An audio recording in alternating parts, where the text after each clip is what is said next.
ممکنه یه نفر حتی نسبت به پدر و مادر خودش بدی کرده، پدر و مادر رفتند از دنیا، به رحمت خدا پیوستن، حالا بچه بزرگ شده پشیمون است که من جوون بودم، من این فکر رو نمی کردم، حالا یادم میاد پدر رو ناراحت می کردم، مادر رو ناراحت می کردم، در حالی از دنیا رفتن که از من ناراضی بودن.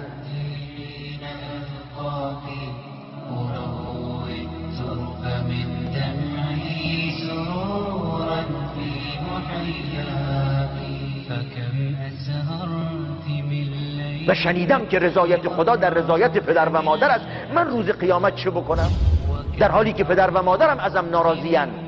حالا رفتن، دسترسی بهشون نداری، مردن، اما می توانید با دعاها، با استغفارها، با صدقه دادن از جای پدر و مادر و اونقدر براشون طلب مغفرت و آمرزش بکنید که در فردای قیامت وقتی پدر و مادر پروندهشون خداوند جلوشون بگذاره و در کفشون بگذارد، ببینن این همه استغفارها، این همه دعاها، این همه رحمتها، این همه برکات، سوال میکنن پروردگارا این همه درجات، این همه مغفرت ها از کجاست؟ میگه از فرزندت که بعد از تو این همه برات طلب مغفرت کرد.